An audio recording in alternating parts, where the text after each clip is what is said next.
Okay, आइए अगला topic start करते हैं। क्षेत्रफल सबसे पहले जानेंगे। अच्छा, तुम लोग ये बताओ कि क्षेत्रफल का जब हम बोलते हैं किसी भी चीज का क्षेत्रफल या खेत का क्षेत्रफल या फिर टेबल का क्षेत्रफल, आयत, वृत्त का, क्या मन में आता है कि क्या निकालना है हमको?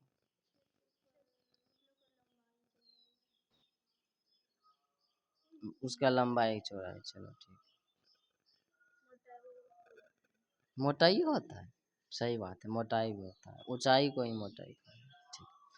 क्षेत्रफल का मतलब होता है कि तुम अगर किसी भी एरिया में है, ठीक, मान लो ये तुम्हारा खेत है, ठीक, क्या है, खेत है, हाँ तुम्हारा खेत है।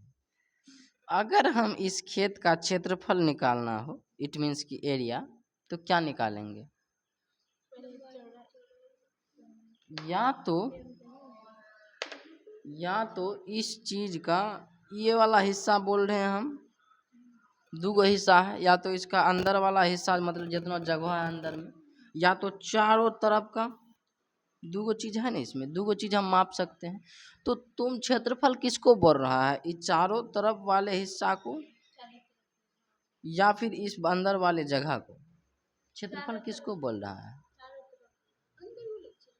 अब बताओ, यही यही यही यही बनाएंगे, चारों तरफ वाला, आई वाला, अंदर वाला। अभी तो वही तो बोला कि लंबाई और चौड़ाई को। चलो हम बताते हैं।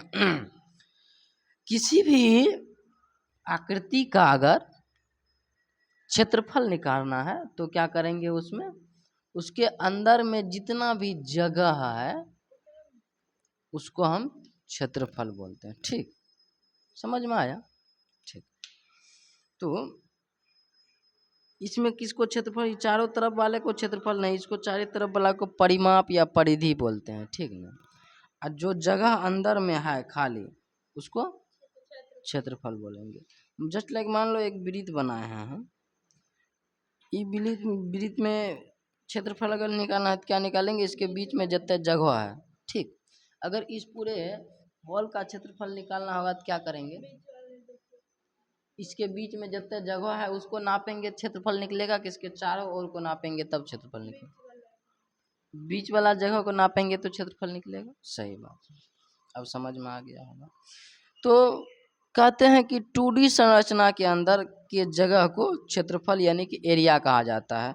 हम एरिया नहीं बोल के हम ए लिखेंगे आगे से, तो तुम लोग समझ जाना, ठीक।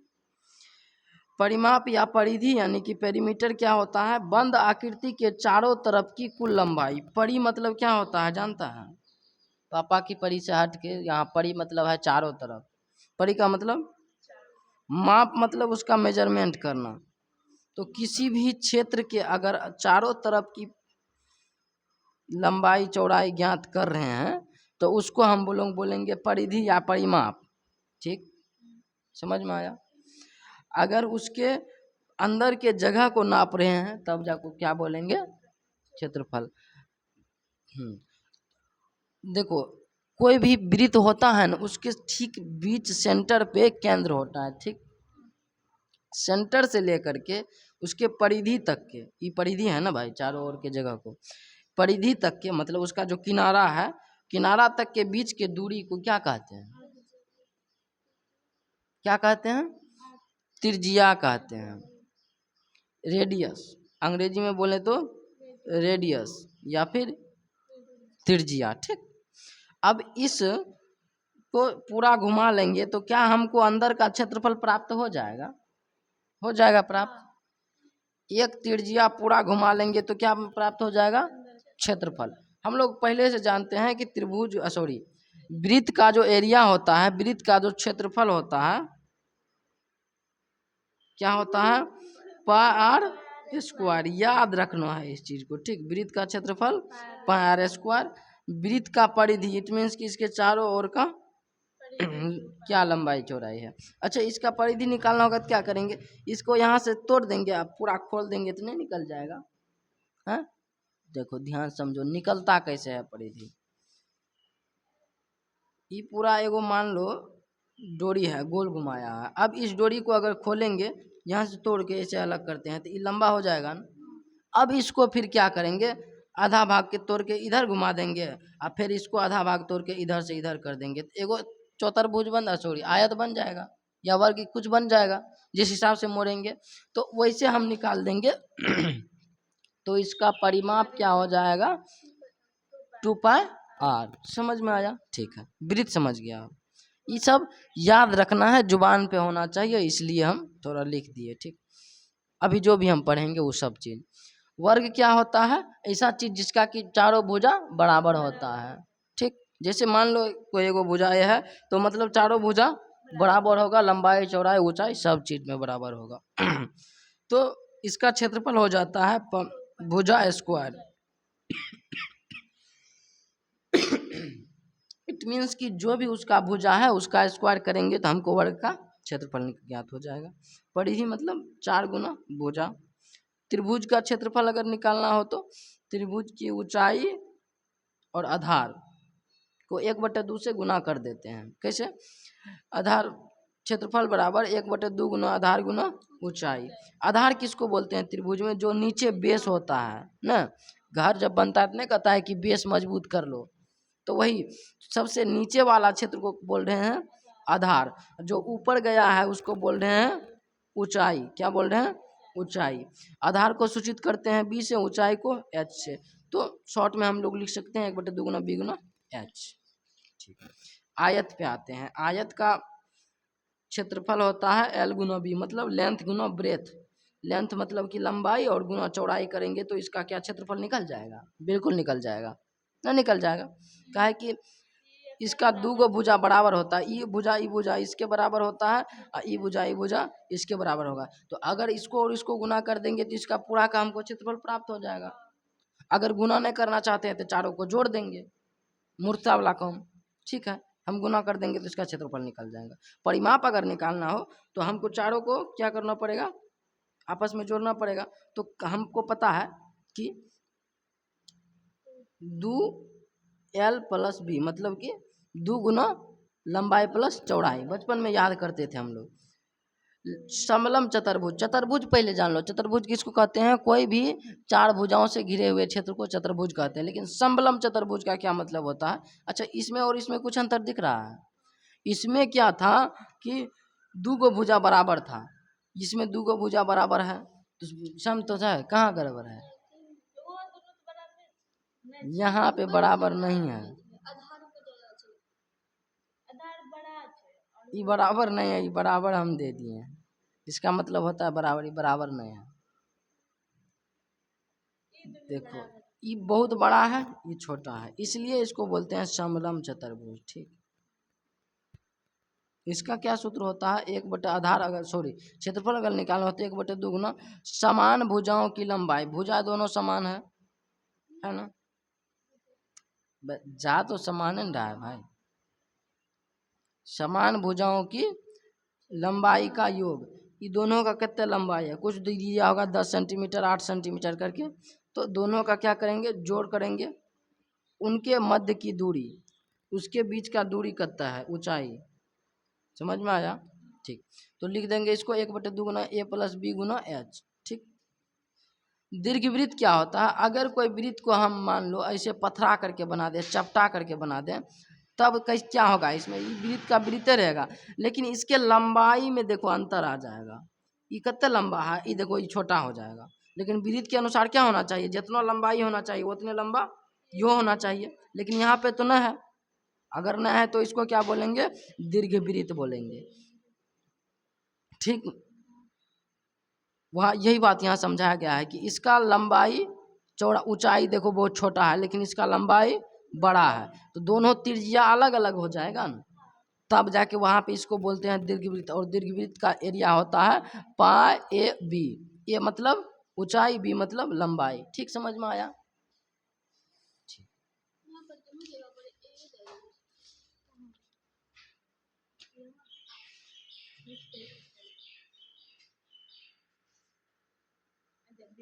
हाँ हाँ मिस्टेक।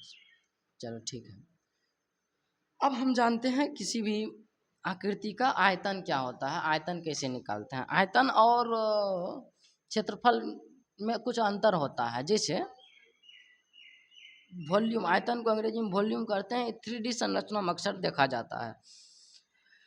जिसे गोला का हम देखते हैं, गोला और वृत्त में अंतर जानता है क्या होता है? क्या?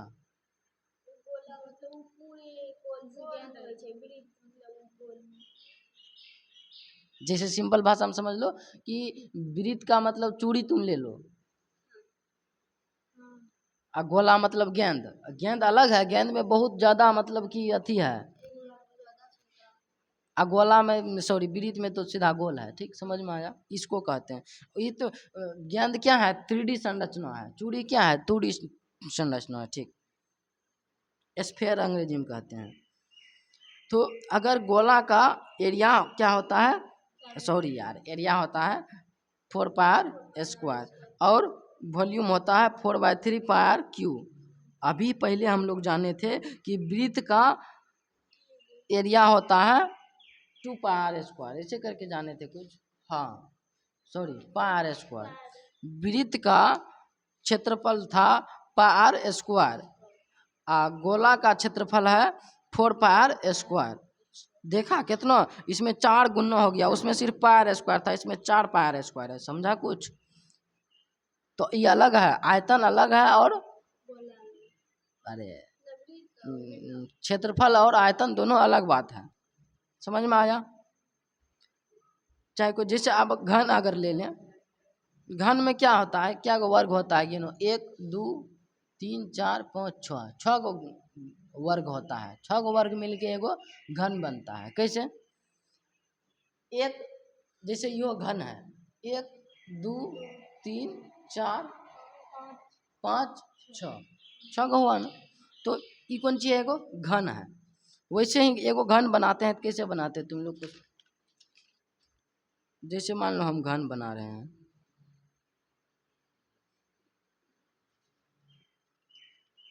अब इसको इससे जोड़ते हैं ऐसे करके कुछ।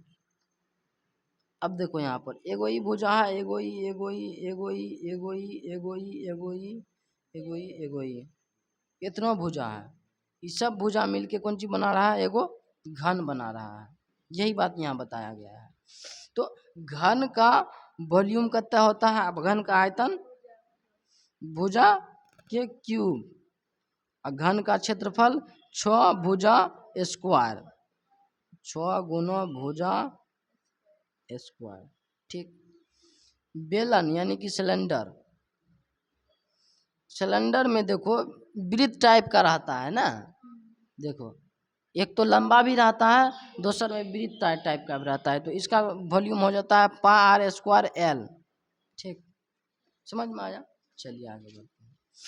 अब कुछ मेजरमेंट टाइप का सवाल है। चलो हम तुमसे एक बात पूछते हैं। पता है तुमको 1 किलो बराबर कितना होता है? 1000 ग्राम। 1 किलोमीटर बराबर 1000 मीटर होता है। ठीक, 1000 मीटर। ये सब बहुत भूलेगा, बहुत कंफ्यूजन होगा, इसलिए हम सोचे पहले ये बता देते हैं सब बात याद करने के लिए। 1 किलोग्राम बराबर 1000। अच्छा, यहाँ पे कॉमन कुछ दिख रहा है, दोनों में 1000 है। भले इसका मतलब कि मापने का यूनिट अलग है, लेकिन दोनों में 1000 है। तो मतलब के का मतलब यहाँ क्या हो गया? किलो। दोनों में किलो के का मतलब है, यहाँ पे भी किलो है, यहाँ पे भी। अब भले वो किलोग्राम लगा है, यहाँ पे मीटर लगा है, तो किलो का मतलब हो जाता है 1000। क्या हम 1000 को 10 के घात 3 लिख सकते हैं? अबे ये तो पहला घात वाला चैप्टर में बताए थे। तो होता है मतलब किलो में क्या हो गया? 10 के घात 3। समझ में आया? अगर हमको कोई चीज ग्राम में दिया गया है और उसको किलोग्राम में निकालना है, तो निकाल सकते हैं। कैसे निकालेंगे?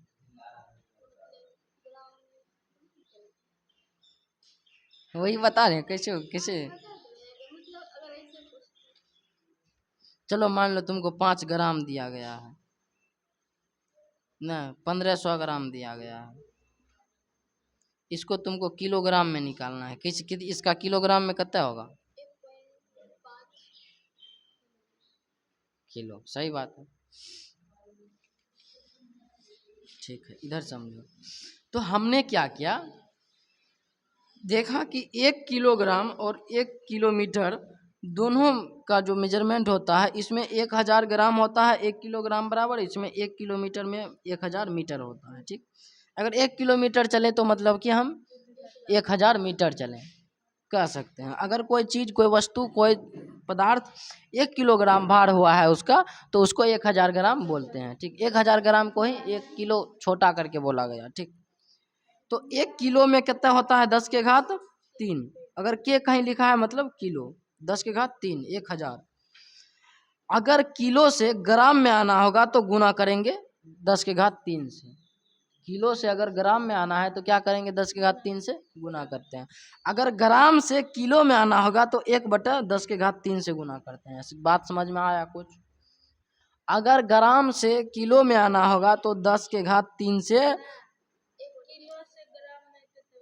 हाँ 10 के घात 3 से। अगर ग्राम से किलो में आना होगा, किलोग्राम में आना होगा तो 1/10 के घात 3 से गुना करना पड़ता है। मतलब 10 के घात-3 भी कह सकता है ना, जब ये ऊपर आएगा तो माइनस में आ जाएगा।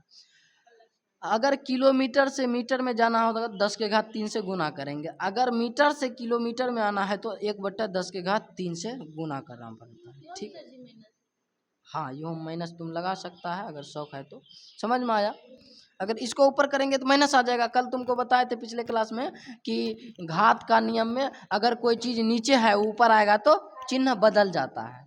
ठीक, चिन्ह बदल गया। अच्छा बताओ, एगो क्वेश्चन का, 2 ग्राम को अगर किलोग्राम में बदलना होगा तो कैसे होगा?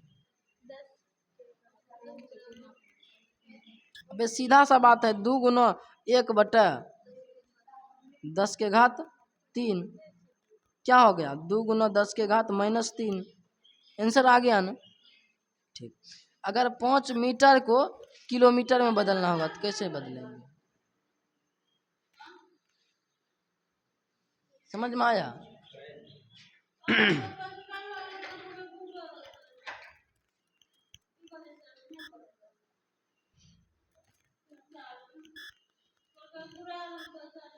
समझो ध्यान से इधर कि अगर हम कह रहे हैं कि 5 मीटर है, बताओ आंसर बताओ, हम कह क्या रहे हैं, आंसर बताओ इसका। हाँ, किलोमीटर में बताना है, 5 मीटर का किलोमीटर।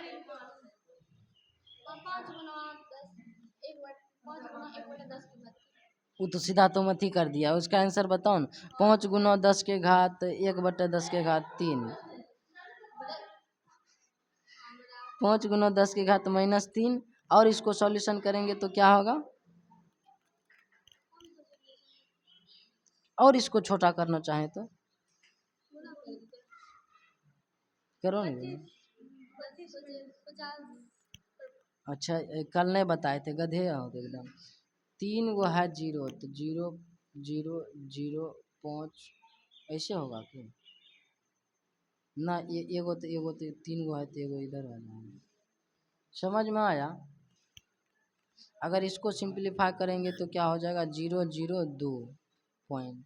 ठीक, इतना किलोग्राम, इतना मीटर, किलोमीटर। समझ में आया? हाँ ये हुई बात। चलो ठीक है। तो इसी प्रकार से हम कुछ डाटा यहाँ लिख दिए हैं जो आगे फिजिक्स में काम आएगा।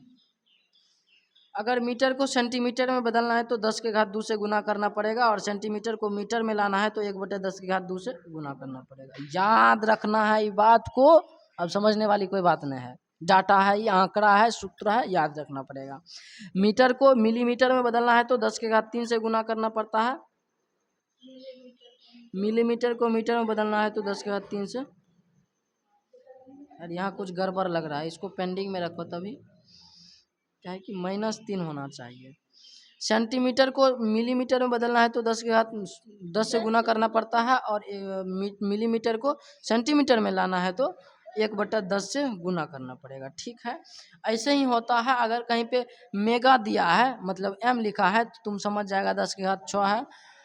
के मतलब किलो दिया है 10 के घात 3, माइक्रो दिया है तो 10 के घात-6, मिली दिया है तो 10 के घात-3, नैनो दिया है 10 के घात 9। ठीक, समझ में आया। ऐसे करके ढेरी होता है, 10 घात 8 होता है, 10 घात 6 होता है, 10 घात 4 होता है, ये सब होता है। हालांकि मूल जो जब जब जहाँ पे आएगा वहाँ पे भी बताते चलेंगे। यहाँ हम सब डाटा दे दिए। चलो ठीक है, आगे बढ़ते हैं। अब हम स्टार्ट करते हैं त्रिकोणमिति। त्रिकोणमिति तुम लोग पढ़ा होगा बहुत अच्छा से 10वां में, फिर भी समझते हैं। सबसे पहला टॉपिक हम त्रिकोणमिति में उठाते हैं, कोण क्या होता है। देखो, अच्छा, त्रिकोणमिति का थोड़ा सा इंट्रो बता दे। त्रिकोणमिति मतलब क्या होता है? त्रि मतलब 3, TRI ट्राई मतलब गोनोमेट्री, ट्राई मतलब कि जो 3, गोनोमेट्री मतलब जो 3 कोनों से मिलकर बना होगा और ऐसा उसका अनुपात निकालेंगे, ये वो हैंड टेन बहुत सारी चीजें उसमें हो डेटा, तो उसको हम त्रिकोणमिति बोलते हैं। चलिए आगे बढ़ते हैं। कोण तुम लोग जानता है क्या होता है? कोण की परिभाषा क्या है? अब कोण कहते हैं तो क्या दिमाग में आना चाहिए? हाँ, 90 डिग्री का कोण हो सकता है, लेकिन कोण कैसे कैसे बनता है? कौन? वो घर का वो कोना, तो वो कौन है? सही बात है, वो कौन है? 90 डिग्री एकदम उठा है, यो कोना कौन है? लेकिन गणित में हम कैसे परिभाषित करते हैं या कैसे समझते हैं उसको, वो बताओ। कुछ फील आ रहा है? देखो, कौन उसको कहते हैं जब हम किसी भी दो रेखाओं के बीच के झुकाव को कौन कहते हैं। समझ में आया? देखो, कहीं भी अगर कौन बन रहा है तो दो गो रेखा के बीच के झुकाव है ना? यहाँ पे कितने डिग्री का कौन बन रहा है? 90 डिग्री का। तो ये सब कोनों में, तुम्हारे घर के सब कोनों में कितने डिग्री का कौन है? 90 डिग्री का कौन है। समझ में आया? वैसे जरूरी ना है कि झुका मतलब इतने सीधे रहेगा तब ये कौन बनेगा। कैसो एनहो करके कौन बन सकता है? 90 डिग्री से प्लसो बन सकता है, हो सकता है ये कितनो हो। अगर इतना छोटा बन सकता है 45 डिग्री का, तो ये सब कौन है क्या? हमको पता होना चाहिए कि दो रेखा के बीच के झुकाव होना चाहिए और दोनों का बिंदु आपस में मिला हुआ होना चाहिए। समझ में आया? देखो अब समझो, मान लो दो गो रेखा है, ठीक, इसको कोई एगो रेखा काट रहा है तब भी कौन बनेगा? यहाँ कौन बन रहा है, यहाँ कौन बन रहा है, यहाँ कौन बन रहा है, यहाँ कौन बन रहा है, यहाँ कौन बन रहा है, यहाँ यहाँ यहाँ हर जगह कौन बन रहा है। तो ये भी एगो कौन का परिभाषा है कि दो रेखाओं के बीच के एक तिर्यक रेखा को काटती है तो उसके बीच बनने वाले तो कौन कहा जाता है। ठीक, समझ में आया? या फिर दो रेखाओं के बीच के झुकाव को, दोनों रेखा आपस में झुका हुआ है, ये कौन बन गया। ऐसा बीच में क्या है? कौन है। समझ में आया? ऐसा हर जगह तुम देख सकता है कौन बना हुआ है। ठीक, तो जैसे हम लोग वृत्त में कौन देख लेंगे, अगर वृत्त का ही सेंटर है, ऐसे करके यहाँ वृत्त बहुत सारा भाग में बटा हुआ है। ठीक, अगर इस एक भाग को देखें तो यहाँ भी कौन है, इस एक भाग को देखें तो यहाँ भी कौन है। इस एक भाग में इसका क्या नाम है और इसका क्या नाम है, इसका क्या नाम है और इसका क्या नाम है? परिधि पूरा को कहते हैं। अब समझो, यहाँ पे लिखा हुआ है अच्छा से। अगर हम कह रहे हैं कि कौन, तो एक वृत्त के अगर इस वाले हिस्से को निकालें बाहर तो हम देखेंगे कि कौन बना हुआ है ना। कौन, एक पूरा वृत्त पे कितना डिग्री का कौन होता है?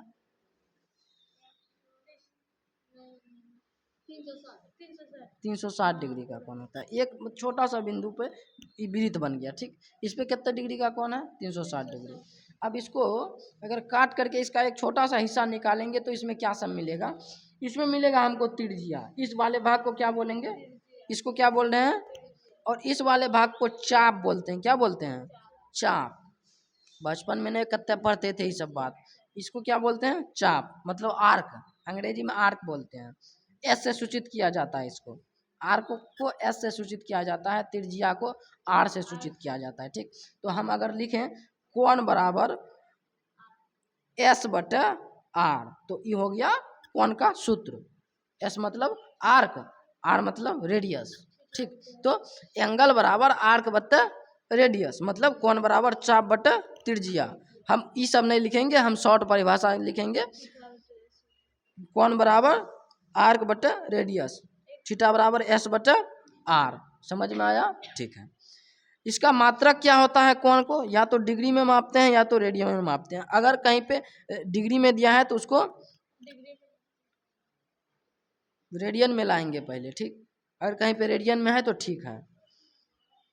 इसको किस चीज में नापेंगे? याद रखना, हमेशा ध्यान रखना कि कभी भी नापते हैं तो उसको रेडियन में नापते हैं। ठीक, अगर डिग्री में दिया है तो डिग्री से निकाल करके उसको लाएंगे रेडियन में। अब हम तुमको बताएंगे कि रेडियन में दिया है तो डिग्री में कैसे लाया जाता है। खैर यहाँ इसका आंसर बताओ हमको, सॉल्यूशन बताओ इसका क्या होगा। को प्रश्न दिया है, पढ़ो और बताओ।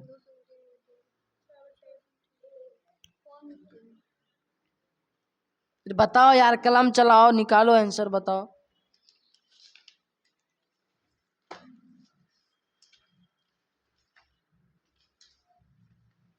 ऐसे आंसर निकालने लगता है कि मतलब जल्दी बताओ।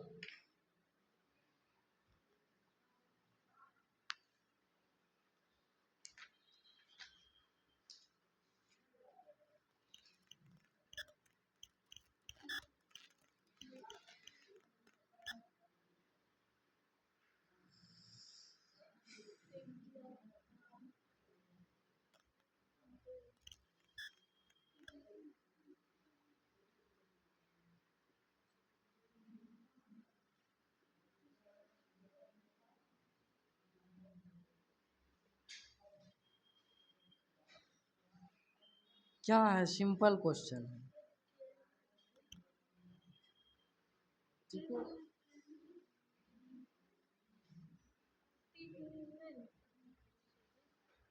वो तो तुम ना बताओगे, सीधा आंसर बताओ। 3 नहीं निकलते ही क्या होता है।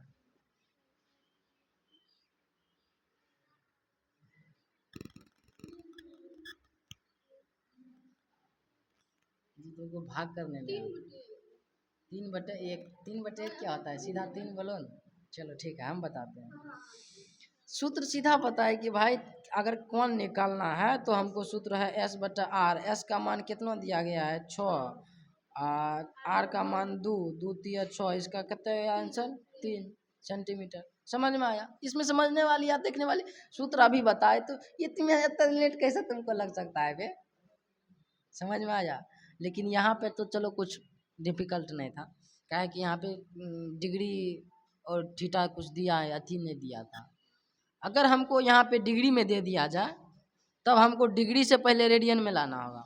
अच्छा, डिग्री और रेडियन में क्या संबंध होता है समझो।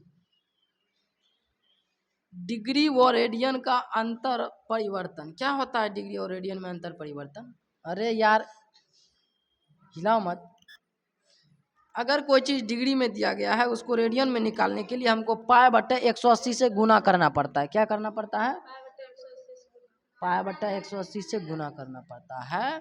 अगर डिग्री से रेडियन में निकालना है तो π/180 से गुना करना पड़ेगा। समझ में आ रहा है बात, ठीक।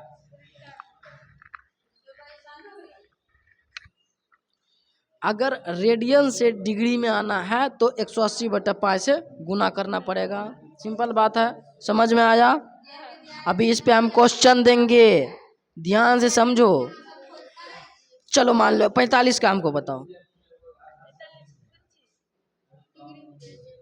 अबे तुमको दिख नहीं रहा है कि कौन को रेडियन में बदलो, तो कौन दिया गया है, कौन किस चीज़ में दिया गया है, रेडियन में डिग्री में। अगर कौन डिग्री में दिया गया है तो हमको रेडियन में निकालना है, अगर रेडियन में दिया गया है तो डिग्री में निकालना है। बात समझ में आ रहा है। तो यहाँ डिग्री में दिया गया है ना, हमको रेडियन में निकालना है। तुमसे 45 का पूछे तभी तक तुम कुछ बताइए नहीं रहे हो भाई।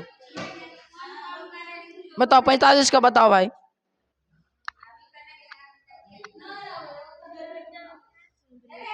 अरे ऐजा समझेगा कैसे, ध्यान डाले न करता है। यहाँ डिग्री से अगर रेडियन में निकालना है तो π/180 से गुना करना पड़ता है। जैसे हम एक उदाहरण के तौर पे बताएं, यहाँ पे डिग्री दिया गया है 30, इसको रेडियन में निकालना है तो π/180 से गुना करना पड़ेगा। ये सूत्र यही कह रहा है।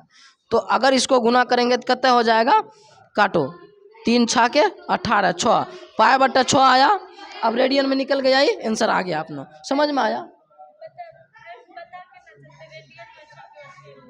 यहाँ डिग्री नहीं लिखा है, तुमको दिख नहीं रहा है। अगर कुछ नहीं लिखा है तो रेडियन में है।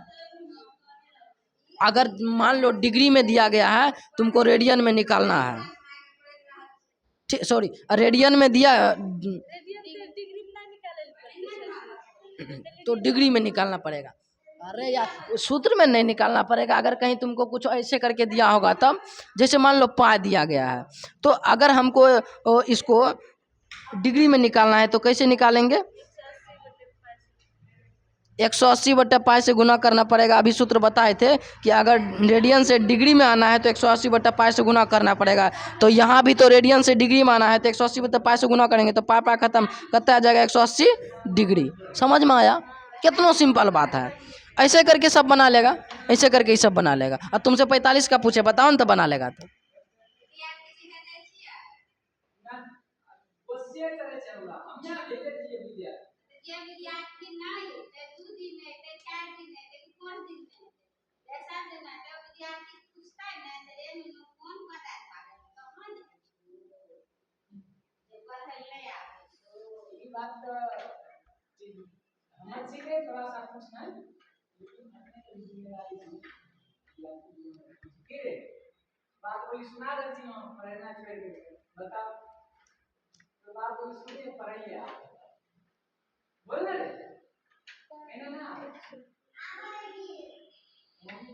क्या आंसर आया? आंसर बताओ। गुणों मतलब तुमको भाग करने नहीं आता है, गुणों कैसे किया जाता है, वही तो इसमें तो है क्या हुआ।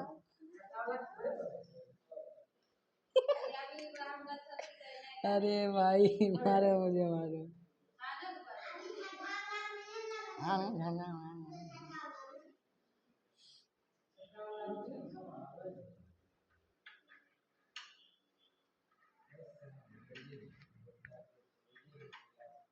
अरे लाओ हम बताते हैं।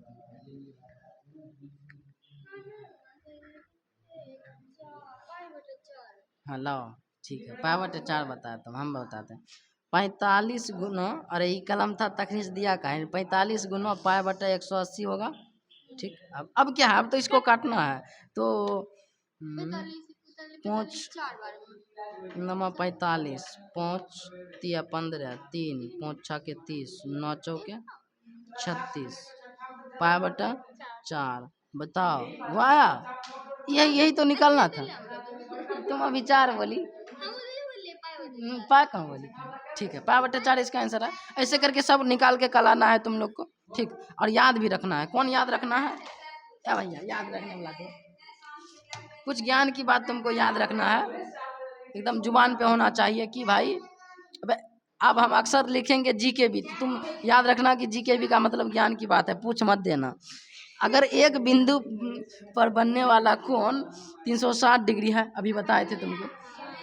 360 डिग्री को कैसे हम बोल सकते हैं? 360 डिग्री गुना π/180।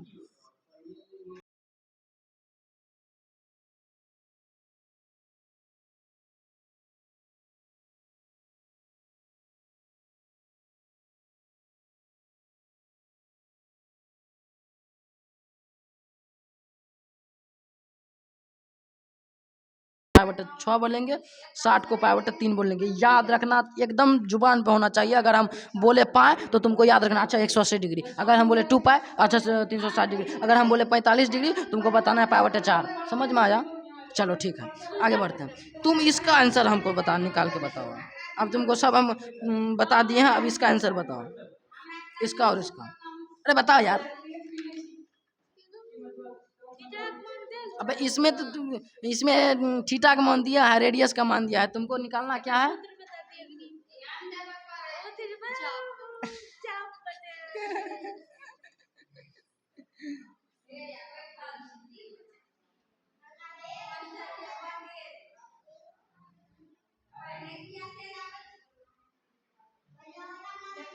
अभी दीदी जा रही थी इधर, बड़की दीदी, बड़की दीदी इधर जा रही है, हमको नहीं देखा।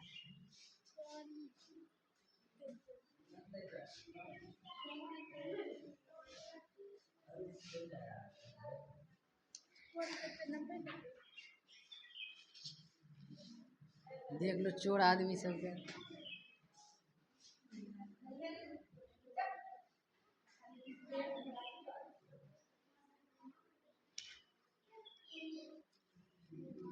इसको बनाना है,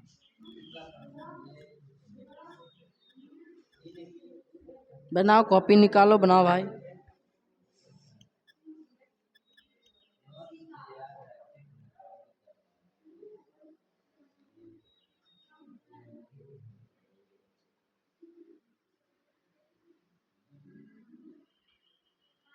ये यार गुणों करने में इतने देर लगता है।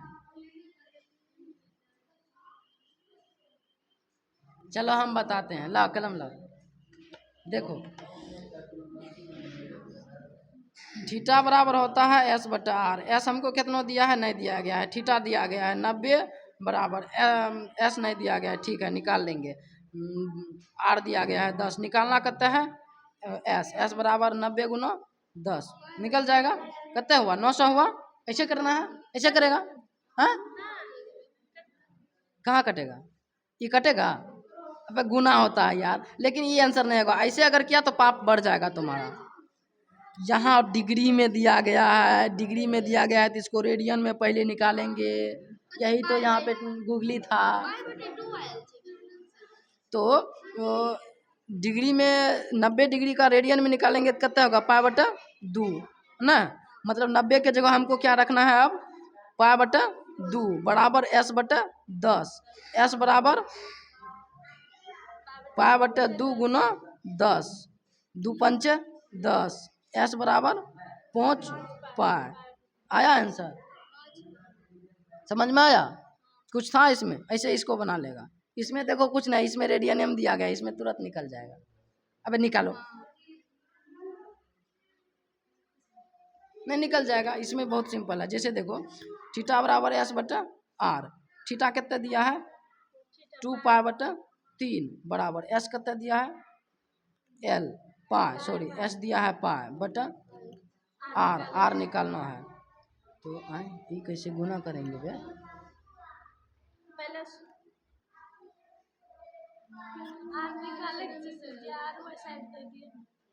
आर वही साइड कर देवे केना।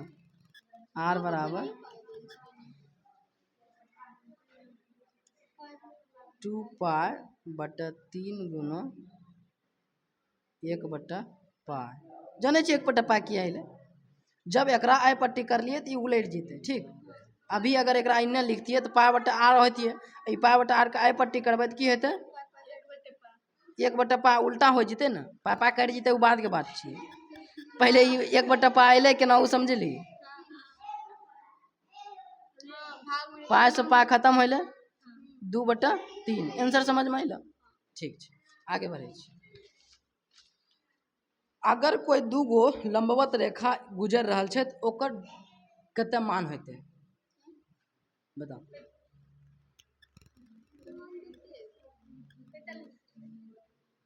कोई दूगो रेखा एक ही साथ जा रहा है तो ओकर मान कते हेते 0 डिग्री। एकर बीच कोई कोण बन रहा है कि तो 0 डिग्री। बात समझ में आइल।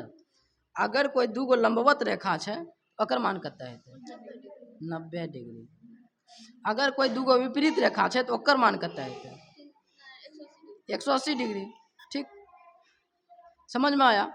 ठीक है, एगो घड़ी है मान लो, एगो घड़ी है मान लो, तो उसमें 1 घंटा 3 से 4 बजे के बीच में कितना कौन बनेगा, कितना डिग्री का कौन बनेगा, कैसे निकालेगा। 12 3 यहाँ 3 बजता है, यहाँ 6 बजता है, यहाँ 9 बजता है, 10 11 1 2 4 5 7 8 लिख देते हैं। 4 5 7 8 10 11 1 2 3 ये घड़ी है, ठीक है। घड़ी में कौन सब काटा रहता है, 3 गो काटा रहता है। एगो तो मिनट वाला, घंटा वाला छोटका, एगो सेकंड वाला, मान लो सेकंड वाला यहाँ है, ठीक है। घंटा और मिनट वाला दोनों बराबर होता है, अरे सॉरी घंटा वाला ती है, मिनट और सेकंड वाला दोनों, ये मिनट का सुई है।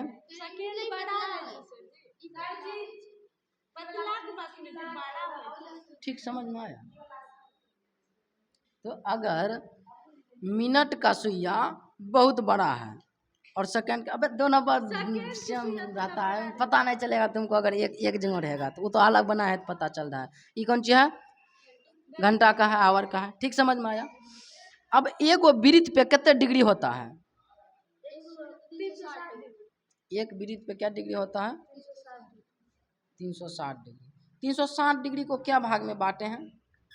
अरे भैया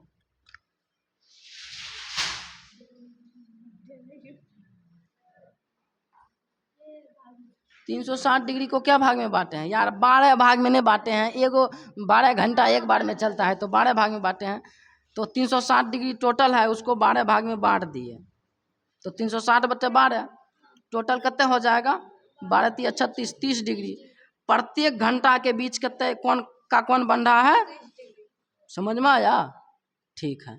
अब अगर हम तुमसे पूछें क्या, हम क्वेश्चन लिख के लाए हैं तब पूछेंगे। है भैया मार दे। अब हमको बताओ कि अगर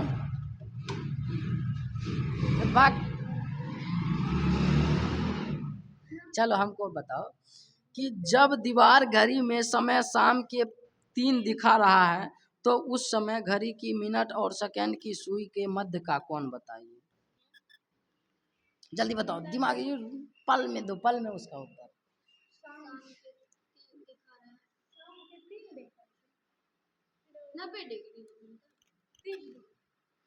मध्य कोण में 90 डिग्री। कितना बनेगा? 90 डिग्री बनेगा। अब तुम अगर 90 डिग्री कह रहा है तो तुम्हारे पे पाप चढ़ गया है, जाके धो लो गंगा जी नहा के। हम बताते हैं ना, कह रहा है कि शाम के अगर 3 बजा है तो 3 बजेगा तो क्या होगा? चुप, डिग्री हम पूछ रहे हैं। 3 बजेगा तो पहले काटा कहाँ रहेगा ये बताओ? घंटा का काटा यहाँ रहेगा, मिनट का काटा यहाँ रहेगा, सेकंड का भी काटा यहाँ रहेगा, कि सेकंड का कहीं और रहेगा? सेकंडों का इस पे रहेगा। तो मिनट और सेकंड का एक ही पर काटा है तो क्या समांतर भुजा की जो लंबाई है कितना हुआ था? 0। अब पूछ क्या रहा है क्वेश्चन में कि मिनट और सेकंड के सुई के मध्य कोण। तो मिनट का सुई यही है, सुई और सेकंडों का सुई ऐजे होगा कहीं, तो इसके बीच का मध्य का कोण कितना हो जाएगा? अबे यार भैया दोनों घूम के एक जगह आया है तो कितने कोण होगा? 0 डिग्री कोण होगा। तो ऐसा ये तो पूछ रहा थी, ऐसे क्वेश्चन की कर क्वेश्चन ही यही है, क्वेश्चन ही यही है। हाँ मतलब गजब। चलो ठीक है, अब हमको बताओ, इसी सेम क्वेश्चन रहने दो, बस हमको मिनट और घंटा पे बता दो। उम्मीद करते हैं कि गलत नहीं करेगा।